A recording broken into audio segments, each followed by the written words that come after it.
So, Loyal, talk to us about your book by the Grace of Guile. If that's the only book of yours that neither one of us have read. A long time ago, and I don't remember when this was or who was involved, but a long, long time ago, I was confronted with the idea that there was a difference between appearance and reality. Mm-hmm. Fundamental discrepancy between what appears to me to be the case and what really is the case. Of course, that's one of the fundamental problems of philosophy. Right. But when that problem first entered my consciousness, it just blew me away. I couldn't stand that. The idea that what I knew or what I felt or what appeared to me might be different than what really is. That bothered me greatly. That's what drew me into philosophy ultimately. Oh, sure. Is because philosophy is the one place where I found they gave systematic treatment to that question about the discrepancy between appearance and reality. It's a troubling discrepancy because what prevents us from concluding that we're trapped on an island of subjectivity? What if all there is appearance?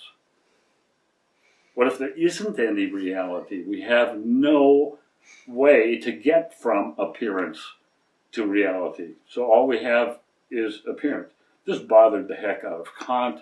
It bothered the heck out of Plato. It bothered the heck out of a lot of philosophers. And it bothered me greatly.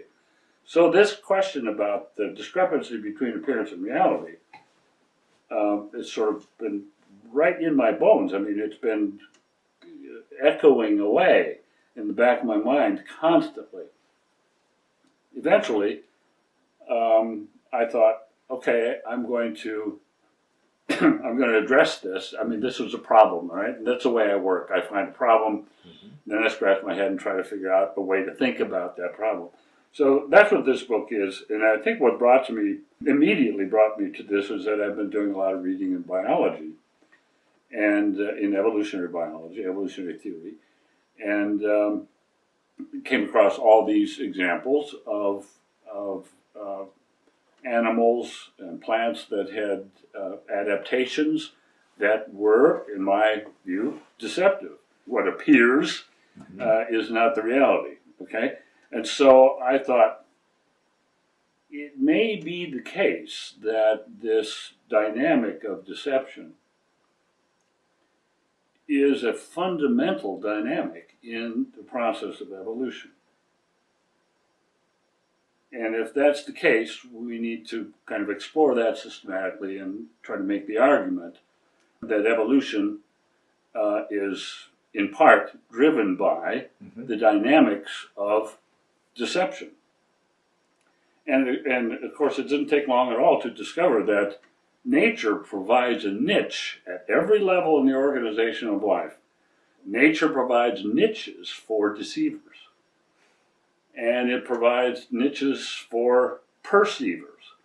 So I saw this arms race going on between deceivers and perceivers. A good deceiver will be a selective agent against all perceivers and will prey upon them, leaving only the good perceivers. And those good perceivers will be a selective agent against the bad deceivers, leaving only good deceivers, which will select against the worst perceivers. And so you get this arms race driving towards greater variety and sophistication in deception and greater detective adaptations on the perceiving side. And my view was that ultimately that's one of the drivers towards higher intelligence. Did Darwin or anyone else make a point of that? The functionality? No, I don't think so. Not in any sort of loud way. I mean, deception is always, mimicry and stuff like that has always been noted by biologists, certainly by Darwin. But no one really set out a systematic argument showing that deception is a fundamental part of the formula of evolution.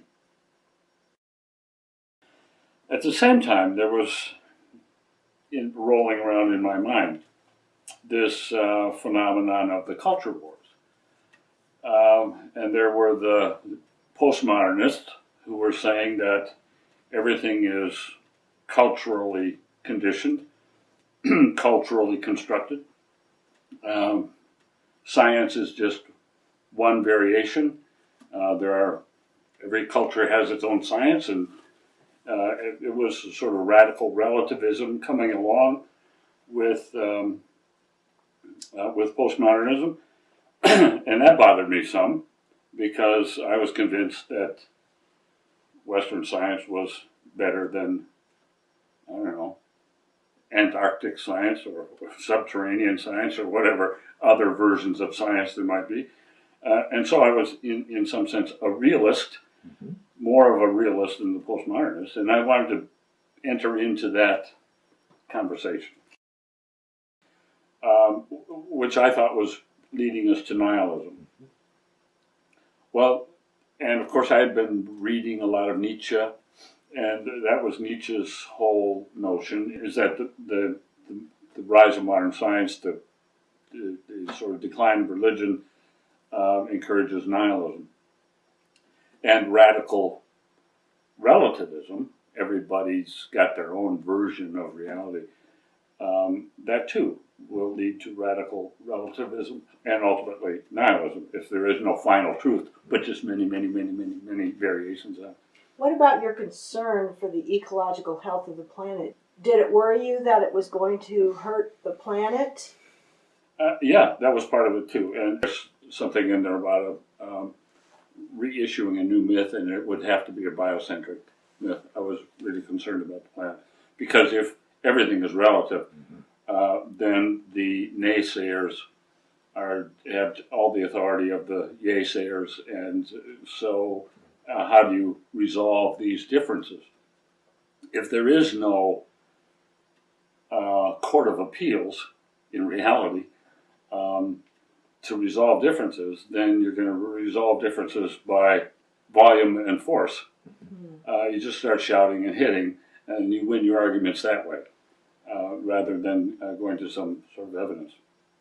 All of this kind of rolls out of the problem of the discrepancy between appearance and reality. That's why I thought I had to sort of deliver or dig down and come up with a theory of deception, what it is and how it works, and how it contributes to evolution, and how intelligence is in fact sort of a product or in part of deception.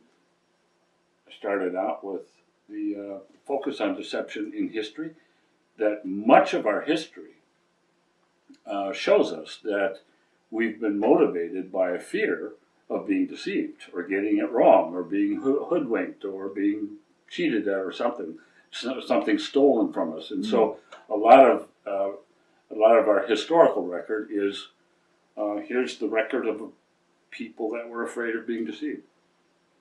Interesting. Lots of safeguards against deception and that sort of thing. Deception broadly understood in terms of a thief or another tribe sneaking up in the middle of the night. That's part of deception too. Right, yeah. Then, of course, I had to turn to the next question about deception in nature, because the first chapter says something like, hey, look how important this fear of deception has been. And why is that? Well, let's look at in nature and see if there are examples of deception in nature. And there I found gobs and gobs and gobs of examples, from the molecular level to the national level. There are examples of deception, enough to justify the claim that nature provides niches for deceivers at every level in the organization of life. So then I wanted to take the discussion into human nature, into the psychological and political, or the personal and the social domains, to see if deception works, has a role to play in human life. And of course, humans use language to deceive, they use body language to deceive, they use smoke and mirrors, they use cameras, and they use everything at their disposal to deceive. But we also have strategies for detecting deceivers. And so that war is, or that arms race is still going on in human affairs. But I tried to suggest that it was important that strategies of deception and self-deception are important for achieving a sense of personal wholeness. Michael, you drive a car, and Connie, you drive a car? A van, Yeah. yes. Are you better, do you think, better than the average driver on the road? I was a professional driver for 4 years, yeah. So my perception is that I am. You take driving seriously? You think you're better than the average driver on the road? When I drive, only in those circumstances where I feel like I'm a very good driver, then I do, because I'm very safe. But there are circumstances I do not feel capable of driving in. Okay, so it's situation-based. Yes. And that trait of being able to determine... And I love to drive, say, and she doesn't like to drive that much. Well, anyway, the point is that we've done surveys on this, and we've determined that more than 90% of the drivers believe they're above average. Now, hey, Lake Wobegon! That's not possible, right? And they're all above average. All above average, right? Okay, so that... But why then do we think more positively about ourselves in certain areas? Because it settles us. It makes us feel good. It makes us feel less anxious. It contributes to a global sense of personal wholeness. Okay. That's just one small example. Lots and lots of examples of how we exaggerate things and how we cover up things and whatnot. Well, part of it's wanting to look good in the eyes of others as well. Right. And then others respond in a certain way, a positive way. If you say, well, I just talked to Obama this morning, and your eyes widen and people warm to you and gather around, makes you feel good. So telling a little white lie can make you give you that Benny, emotional Benny. Yeah, right. So anyway, there are lots and lots and lots of ways in which deception, major and minor, can contribute to personal wholeness, and lots of ways in which we can get into big trouble using it. And so then the next question is, does deception play into the achievement of social coherence? And yes, the story of Abraham Lincoln and the story of George Washington, the great, honest person. We tell these stories about the nation and so on, and we make them up. Are they true? Well, they're kind of exaggerated. And, all about image, okay? That's discrepancy between appearance and reality. But we present this in order to deceive, and we can bring ourselves closer together and be more cooperative and so on, given a little bit of deception. A lot of people have said, Woody Allen among them, the one thing that human beings can't stand too much of is reality. So we deceive ourselves and we deceive each other. And it's adaptive under certain circumstances to do that. What you just relayed to us as a summary helps me understand why someone just looking at the title might not be interested in the book, because that's about this aspect of evolutionary psychology. But you have now shown how a whole variety of things, including how we view our myths, how we view our mentors, that there's an adaptive value to speaking beyond the truth. Yeah. And that's deception, but I would have never thought applying the word to that. Yeah. If you're developing a grand theory of deception, then of course you broaden out, and a lot of things fall into that. Yeah, I'm convinced. I say okay, yes.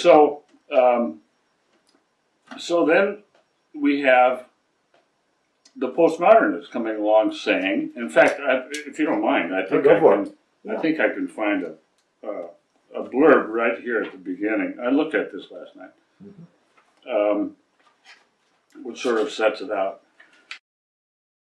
When Charles Darwin's revolutionary thesis began to work its way through the halls and streets of London, a lady of the period is reputed to have remarked, "It cannot be true. but if it is, let us hope it does not become generally known. I must confess that some of the spirit of this woman's remark has been at work in motivating this book. A dangerous thesis has been growing in our midst for the past 2 centuries or so. One, I feel, has become too generally known. This book will not contest the truth of the thesis, for it is one to which I myself subscribe. Yet, it is a thesis which I hope this book may ultimately help to obscure from general view. The thesis has been articulated in many ways by various advocates, but basically it comes to this. The universe is blind and aimless. It has no value in and of itself. It is unenchanted by forces, qualities, characteristics that might objectively endorse any particular human orientation toward it. The universe is dead and void of meaning. Its significance is not demonstrably one thing or another. The universe just is. This thesis, sometimes called nihilism, is not something that one can argue away by showing that it results from fallacious thinking, nor can it be dismissed by a display of indisputable facts. It is logically and empirically secure. But I have no interest in refuting the nihilistic thesis. I shall not bother about its origins or whether it is true. On the contrary, I will assume its truth. What I shall bother about is what can be done to defeat its appeal, to submerge it out of sight, to make it appear beside the point. The question is whether we can find the resources sufficient to re-enchant the universe, despite the truth of nihilism. Okay, so I had a few things going on here. There's a difference between appearance and reality. This has bugged me for years and years. I've got to somehow find a complete way to think about that. Then there is the culture wars, creeping nihilism, all is nothing, which I think is true, but dangerous. So that's a kind of reality that I think we cannot endure. And so we have to overcome nihilism.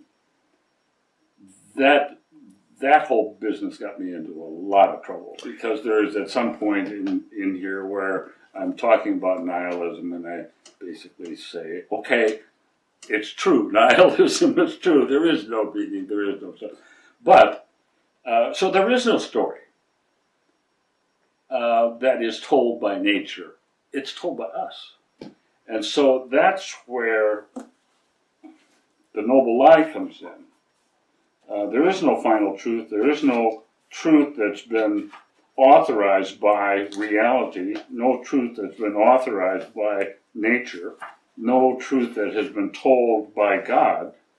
It's our truth. It's appearance, not reality. And so this is the last page. Okay, I read from the first page. This is the last page. The adaptive challenge of our age is to embrace, once again, the myth of anima mundi, and to give it the aesthetic expression it requires in order to lead us into a new federation of meaning.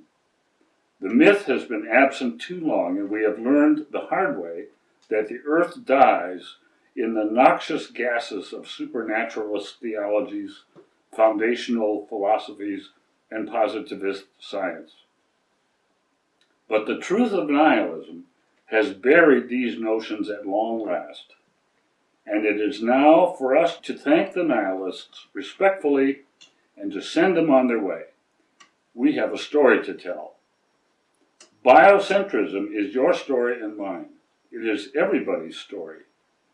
It presumes to tell us how things are and which things matter. It is, nevertheless, a lie. It is a lie because it is not nature's own story, not told by the earth, not the authorized version. It is merely a tale told by humans, full of contingency and distortion, signifying hope. But it is a noble lie, one that washes down with a minimum of deception and offers up a maximum of adaptive change. And if it is well and artfully told, it will re-enchant the earth and save us from the truth. Well, Loyal, I now know why I don't remember whether I read your book, because if I had, I would have wanted to forget that part. Okay. Well, see, and of course, I've gotten into fights with people I agree with on everything, except this was they did a symposium at Iris on this book and brought in some Hazel Barnes was a philosopher that came in, and Philip Hefner, and we all talked about it. They all hated it for different reasons. But basically, I'm still stuck on this distinction between appearance and reality. There's enough of the postmodernist in me to know that it is entirely, that solipsism is entirely possible, that it is possible that I'm stuck with my own subjectivity. And you have your subjectivity. And you have your subjectivity. How do we get to something called the truth? Well, it's pragmatism, basically. That's my answer. Oh, you have it? Terry Deacon, where he talks about the essential quality of constraints out of which creativity have come. And there's a level of constraint in what somebody can think about the universe. I mean, we can think there's phlogistons and then it's falsified, okay? Right. But we are at a point now where we know the Earth goes around the sun. Oh, yeah. We know there are certain things that constrain the biggest story we can tell. Yeah. Given those constraints, there are ways to interpret that are outside of reality, and there are ways that are within reality. No, I agree with that. I just want to make the point that there's enough postmodernist in me, non-realist, to question, to keep questioning constantly. There's enough of a realist in me to know that we have to have, even though there is no final truth, we have to have something that we can all, agree on, right? So it's somewhere in between those two that we have to find ourselves. I guess I finally call myself a pragmatist, or I think even a more descriptive way of talking about this is to say a progress realist. Now, a realist is one who believes that things are the way they appear, right? A naive realist is one that believes that things are the way they are, that there is no distinction between appearance and reality. I was a naive realist until somebody brought that distinction to my mind, and then bang, done forever. Now I got to deal with this problem. But then there are critical realists and all kinds of realists. Yeah, I call myself a sacred realist. Well, I call myself a progress realist. That is, I don't know, that this is probably not the final truth. This is probably not, this formulation of it is probably not the way things really, really are in and of themselves. But it's better than this one, the one we had yesterday. Yeah. So, and in fact, this view is better, and this view is better. And so we're getting closer and closer. And what we're doing is just what evolution does. We're ruling out the bad guesses. We're selecting against the ones that don't work. And so it's getting refined by inquiry and conversation and debate and so on. We're getting better and better. Not that we'll ever have the final truth. And so when I use the word noble lie, I'm talking about big history. I'm talking about the epic of evolution. I'm talking about our story, which is getting closer and closer and closer. But it's our story. And because it's not the story told by nature itself, well, and it's a construction. Yeah, this is where I would. You want me to sit there? I want you to sit there, right. So it's almost exactly at this point that I have, in several of your books, come to a place where I diverge, and it's around my two favorite courses in of my education, undergraduate and graduate, were philosophy of language and philosophy of science. And how the language that we use structures our world is of paramount importance. I'm just fascinated by that. And I'm going to say the same thing. In other words, I think we share the same worldview, but I'm going to use different language that I find just more useful as a pragmatist. I find it works with audiences. They keep leaning toward me. They want to know more. They want to go deeper, rather than sort of the wall, or they read it and then put the book on the shelf. I'm not interested. Yeah. We live in an infinitely meaningful universe. There is no one meaning. There is no meaning given to us by nature, but it's infinitely meaningful in the sense that when you look historically at all the different cultures, various tribes, various cultures have interpreted their world in ways that help them live in right relationship to reality, or they perished. Mm-hmm. And so it's not a matter of one right true meaning, and it's not a matter of a sort of naive realism that there is no distinction between appearance and reality. But that way of talking about it, I find it keeps people sort of open, but it also gets the point, which is whatever your tradition is, if you claim that God said this, or that, some kind of on high pronouncement of meaning, no, that's not true. That's not the nature of reality. But and we participate. So to say that nature doesn't give us a story, well, we are nature. We're nature becoming conscious of itself. Mm-hmm. So yes, the outside the human brain or outside human community nature doesn't give us the story. We co-create that. But that co-creativity is a way of thinking about it that allows me to make, I think, some of the same points that you make, but it doesn't trigger that sort of knee-jerk, wait a second, are you, that kind of thing. It's sort of by-steps, or side steps. Well, I wanted to give a little bit to the nihilists because I think. But that's the piece that I don't. They've actually performed a very essential function, and they've helped us to clear out a lot of the bullshit. Yep. Actually, now when I take a long look at the history of philosophy, I see very early on in the Greek tradition, just after Aristotle, Plato's Academy. Socrates, Plato, and Aristotle. That's the Socratic school. Yeah. And just after Aristotle, the skeptics took control, really, of Plato's Academy.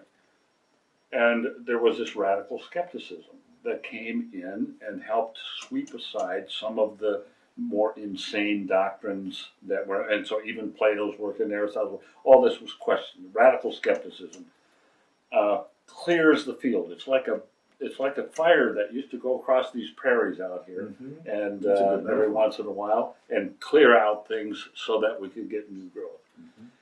It happened again in the Renaissance when the classics were discovered. These ancient skeptics were brought forward, and so there was a tradition or a flourish of radical skepticism in the Renaissance, which cleared out a bunch of dogma, a bunch of old tales and legend and stuff that had the authority of truth, cleared it all out. We're down to basics again, and so people like Descartes have to think from the ground up, start all over again. Everything's been cleared away. That was useful. It prepared the way for modern science to really get some traction. Okay, now, 20th century, actually as early as Nietzsche, 19th century, 20th century, we have this growing skepticism, social constructionism, all the kind of stuff that says, all we have is appearance, everything is one version only, and there is no final truth, and so radical skepticism coming back in the form of postmodernist deconstructionism or nihilism, a lot of names. Okay, so I think they've done they've served a positive function to clear out. But we're left with this notion that there is no final truth. And what we have at the moment is perhaps the promise of getting closer and closer and closer to the truth. It's necessarily that way because there's so many different appearances. So the way I speak about it is that the human animal is inherently interpretive. We can't not interpret. Exactly. So events happen, we interpret it, and there's never only one way to interpret. So what I sometimes say is that there's always more than one depressing way to interpret something, always more than one inspiring way to interpret it. So the question isn't what's the final meaning, what's the true truth, what's the, it's how, here's the pragmatic side of me. It's like, how can we interpret this? And here I'm thinking collectively in terms of the universe story or big history. How can we collectively interpret the data, the facts of big history in ways that move us as a species into a more intimate rapport with reality, with nature, with the universe? Okay, but there you have the problem. How do we collectively do this? I mean, how do we in conversation? Exactly. And that's what inquiry, conversation, criticism, all that kind of stuff that we're really good at. Always challenge the doctrines and be skeptical and so on. But skepticism is, if it's not there, you're not going to have that conversation. Absolutely. But if the skepticism is strong enough, and this goes back to that salon I had, if the skepticism is strong enough, it's going to eat away at all the commitments. And there won't be any commitments. There won't be, and then you're left with a meaningless, dead, pointless universe. Right. Well, I believe that the universe is pointless, and that there is no meaning inherent in the universe.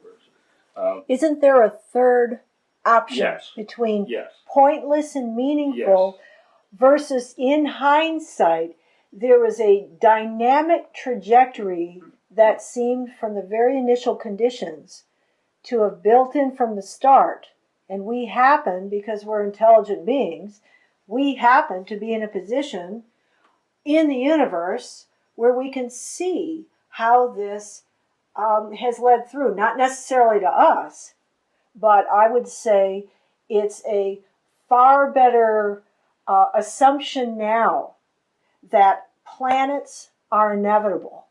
Okay, we didn't know that 20 years ago. Now we have the empirical details that, oh my gosh, it's no longer a philosophical question. Planets are inevitable in this kind of universe. Okay? In this kind of universe. Oh, right. So, but there's a lot of us who really don't care about why the Big Bang came in. I say start me at 13.78 or 82 or whatever it is now, and let's talk from there. Yeah. But there are other people, I hear them all the time when I give a talk. Doesn't matter what I say, their first question is, but what do you think came before the Big Bang? Yeah. Okay? So anyway, I'm just saying there's a group of us for whom we see the asymptotic approach to truth or the way things really are as pointing in the direction that from at least where we stand, it wasn't just all random contingency that life is here. It may be that we're here, sure. Yeah, I mean, the first paragraph of Robert Wright's book, Non-Zero, I love it because he takes on Stephen Weinberg. Stephen Weinberg says, the more I learn about the universe, more pointless it is. And he said, far be it from me to argue with a physicist about the meaning of physics, but when you get into biology, life seems to have a point. Okay. Yes. Okay. Oh, no question about it. Now, I said the universe, and you pointed to a third way to think about it. The third way is not to say that there was something going on 13.82 billion years ago that has flourished, into the right answer. Like we're the right answer. I mean, it's easy for us to. If things had gone differently, we wouldn't be here. Exactly. Therefore, they had to go that way because we're the right answer. No, Right. no. I think the way to think about it is the way I think about it now is. I mean, I can't see meaning at the beginning of the universe because there could be thousands. So that's good. We agree. Of universes. Infinite. Okay. We agree. Okay, so what I see is, and this is where the emergence doctrine has really helped me. The universe, as a universe, meaningless, void of purpose, empty, dead, whatever. Beside the point.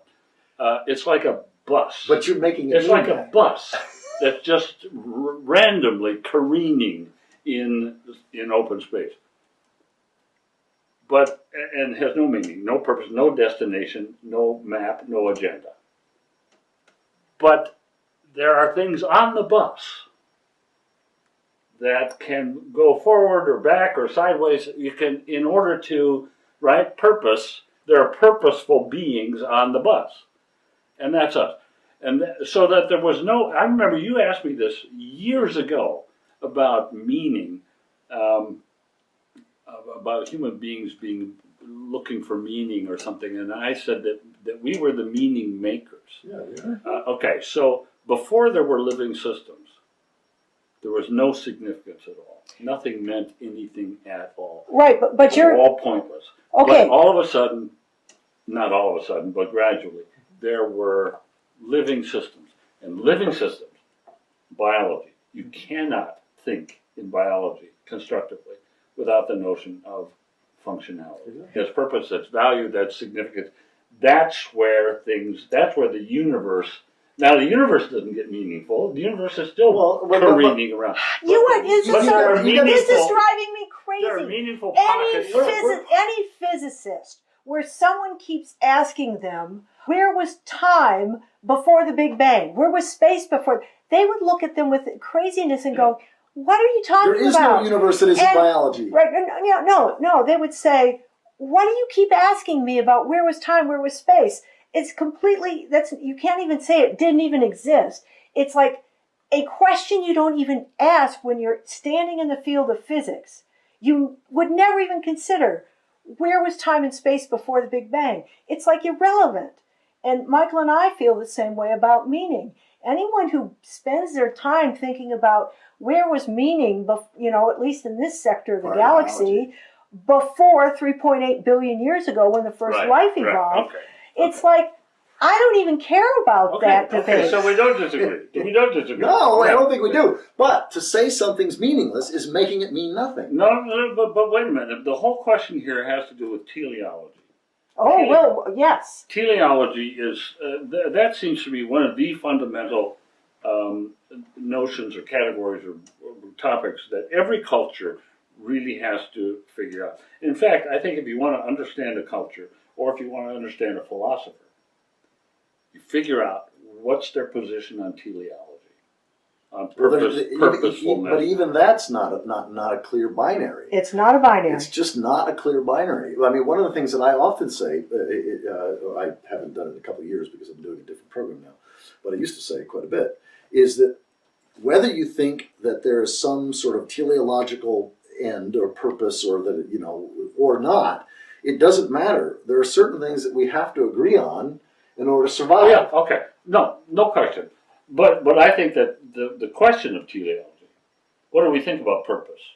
Well, how do we formulate that? What's our thought about that? That has to find its way into every cultural tradition, because every cultural tradition has goals. It has ends. It has to achieve certain things. That's just very adaptive. We think teleologically. Right. We are living beings. And so that, I think, is... and there's not too many examples of cultures that didn't believe that God, reality, the universe, whatever, was on their side. Because they would have outcompeted cultures that didn't have that belief. Right. Okay, so we agree on the nihilism side with you there. Lie. Yeah. I'm fine with that language, but I would never try to get a book published and sell it. No, I got the book published. It just didn't sell. But there's a part of me that's always I'm the evangelist. I'm trying to market. It's like, how do I get these ideas to people so that they take them in and have, Frankly, I didn't give a shit if it sold. The publishing house really wanted it to sell. They really worked at it. Yeah, well, I'm now motivated to read the book, and part of it is because I really do get the centrality of what you're saying, deception, and even your way of phrasing it in terms of that evolution has provided a niche for deception at every scale. It's like, once I think about it, it's like, wow, that's so true.